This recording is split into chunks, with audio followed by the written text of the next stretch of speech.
శాంతి. నమస్తే.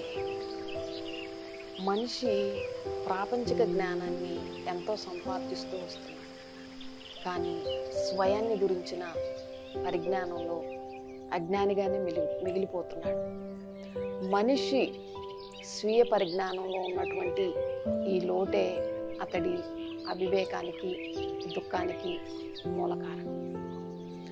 తనను తాను ఆత్మ స్వరూపంగా, జ్యోతిర్బిందు స్వరూపంగా తెలుసుకున్నవాడు ఆత్మజ్ఞాని. ఆత్మజ్ఞానికి ఈ ప్రాపంచిక విషయాలు, భోగి విషయాలు, వస్తువులు, వైభవాల పట్ల అతనికి ఎలాంటి కోరిక ఉండదు. కోరిక లేని వాళ్లకు ఆసక్తి ఉండదు, ఆసక్తి లేని వాళ్ళకి దుఃఖం ఉండదు. కాబట్టి మనం ఒక ఆత్మస్వరూపం, అతి సూక్ష్మమైనటువంటి జ్యోతి బిందు స్వరూపం. ఆత్మకి మృత్యువు లేదు.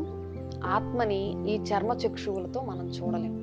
ఎందుకంటే ఆత్మ ఒక ఎనర్జీని మనం మెటీరియల్, అంటే ఈ మెటీరియలిస్టిక్ వరల్డ్లో 5 ఎలిమెంట్స్తో తయారైనటువంటి మెటీరియల్స్ని మనం ఈ కళ్ళతో చూడగలం, కానీ ఎనర్జీని చూడలేం కదా. ఉదాహరణకు మనం విద్యుత్ తీగల్లో ప్రసారం అవుతున్నటువంటి విద్యుత్ మన కళ్ళకు కనిపించదు. ఆ లైట్ని మనం ఫీల్ అవుతాం కదా. అది శక్తిగా మారినప్పుడు దాన్ని మనం యాంత్రిక శక్తిలోకి మారుతుంది. ఆ విధంగా దాన్ని మనం ఎక్స్పీరియన్స్ చేయగలుగుతాం. అలాగే ఈ కనిపించే దేహంలో కనిపించని చైతన్య శక్తి, ఆత్మ ఎనర్జీని మనం జ్ఞానం ద్వారా అర్థం చేసుకోవాలి. మనస్సు ద్వారా ఆ స్వరూపాన్ని మరి దృశ్య రూపంలోకి అనుభూతి చేసుకొని బుద్ధి ద్వారా ఎక్స్పీరియన్స్ చేసే ప్రయత్నం మాత్రమే మనం చేయగలుగుతాం. అలాగే ఈ శరీరం వినాశి, అశాశ్వతం, అసత్యం. అసత్యం అంటే చాలామంది అనుకోవచ్చు, కళ్ళకు కనిపిస్తుంది కదండి, అసత్యం అంటారేంటి అని. ఎందుకంటే మనిషి స్వాభావికంగా ఈ లౌకిక జగత్తులో కళ్ళకు కనిపించే వాటినే శాశ్వతం, సత్యం అనుకుంటారు. కానీ ఆధ్యాత్మిక జగత్తులో కళ్ళకు కనిపించనిది శాశ్వతమైనదే సత్యం అని అర్థం. సత్యం అంటే ఇంకొక పరిభాషలో పరివర్తన కానిది అని అర్థం. శరీరం పరివర్తనశీలి, వినాశకారి, కానీ ఆత్మ ఎప్పటికీ వినాశనం కానిది, పరివర్తన కానిది. అందుకే శాశ్వతం, సత్యం, చైతన్యం అంటారన్నమాట.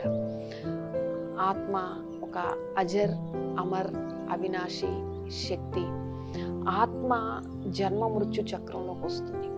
అంటే జన్మ మృత్యువు దేహానికే కానీ ఆత్మకు కాదు. ఆత్మ ఒక శరీరం అనే వస్త్రాన్ని వదిలి ఇంకొక శరీరం అనే వస్త్రాన్ని తీసుకుంటుంది. దేహం అనే వస్త్రాన్ని తీసుకుంటే దాన్ని జన్మ అంటారు. శరీరం అనే వస్త్రాన్ని వదిలితే దాన్ని మృత్యువు అంటారు. మృత్యువు అంటే ఆత్మ తన దేహం అనే అడ్రస్ని సంబంధికుల్ని మార్చుకోవటం మాత్రమే. ఆత్మ తాను చేసిన పాపపుణ్య కర్మలను అనుసరించి తిరిగి ఫలాన్ని అనుభవిస్తుంది. అంటే ఆ చేసిన కర్మల ఫలాన్ని అనుభవించడానికి మళ్ళీ శరీరాన్ని ఆధారంగా చేసుకోవాల్సి ఉంటుంది. చాలామంది అనుకుంటారు పాపకర్మలు చేస్తే వెళ్ళి జంతు జన్మ ఎత్తుతారు అని. కానీ పరమాత్మ స్వయంగా మనకు బోధించేది ఏంటంటే, మనిషి చేసిన పాపపుణ్య కర్మల ఫలాన్ని తిరిగి మనం మనిషి జన్మలోనే అనుభవిస్తున్నాం. మంచి కర్మలు చేస్తే దానికి ఫలంగా మనం సుఖశాంతులు అనుభవిస్తాం. దుష్కర్మలు చేస్తే దానికి పరిణామంగా దుఃఖము, అశాంతుల్ని పొందుతాం. మనిషి చేసిన కర్మల అనుసారంగానే పాపాత్మ, పుణ్యాత్మ, ధర్మాత్మ, మహాత్మ, దేవాత్మ. చూసారా, మనం ఆత్మ అంటే ఆత్మ చేసిన కర్మల్ని బట్టి మనం ఇవన్నీ కూడా చెప్పటం జరుగుతుంది.